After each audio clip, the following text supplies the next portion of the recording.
Misy olona mety hanimba fitondrana ao andapa-hoy solom-bavambahoaka Antoine Radjerson tokony harahana ny lalàna momba ny fanendrenan'ny Premier Ministre hoy Antoine Radjerson tao amin'ny fandaharana Solanga. Nambarany fa ny Irmara no nanana ny maronisa ao amin'ny intermeram-pirenena ka raha misy solom-bavambahoaka mifindra vondrona parlementaire dia tokony tsy ho député intsony ary tsy tokony hisy ny filazana fa misy maronisa vaovao eny Tsimbazaza.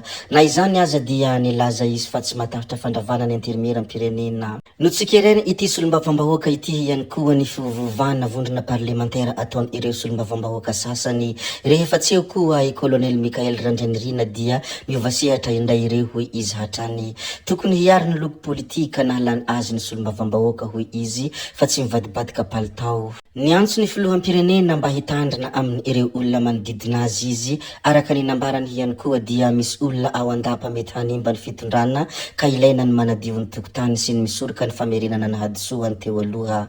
Misy olona ao te hametraka Premier Ministre sy rafitra samihafa. Hitataratra izany nanomboka tany amin'ny hetsika fotsy firaisankina hoy ity solom-bavambahoaka ity raha naneho ny heviny nandritra ny fivahinianany tao anatin'ny fandaharana Solanga. Lalatina Rakotondrazafy Ilahiramatoa izay anisan'ny tena be pitsikera ao anatin'ny tambanjotra Antsirasira. Izy ity mo dia favy ministra teo aloha. Nahazo doctorat i Lalatina Rakotondrazafy. Naneho ny fahazahoan'ny maripahaizana doctorat en relation internationale et diplomatie ny loholona teo aloha Ramatoa Lalatina Rakotondrazafy. Ny fikarohana nataony dia nifantoka tamin'ny nosy miparitaka ao amin'ny ranomasimbe Indiana ka nahazo ny noty ambony indrindra mention très bien honorable avec félicitations désirées izy tamin'izany. Nazava sy nahitsy ary hinjana moa ny hafatra izay nataony ireo bandorozy Toamasina. Oka mba tsy olona hitondra fimenomenonana no atao Premier Ministre eo hoy ireo bandorozy Toamasina.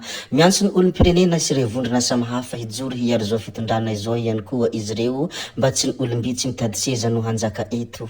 Ndeha mo arantsika ny antsipriany mikasika an'izay mba ahafantarantsika bebe kokoa ny fanambarana izay nataony izy ireo. Fanambarana izay bandorozy Toamasina dia maneho fisaorana sy fankasitrahana feno any Andrimatoa filohan'ny fanavozana Colonel Michael amin'izao nandravana ireo mpikambana amin'ny gouvernementa izao.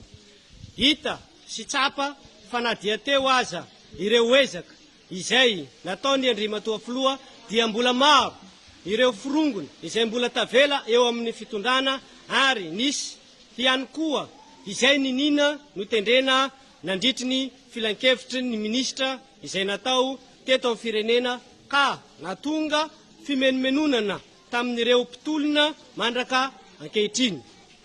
Ka ho mariky ny tombontsoa ambonin'ny firenena sy ho fanajana ireo hafatsika izay lavo nandritry ny tolona izay bandorozy dia mametraka ireto fepetra sy afatra manaraka ireto.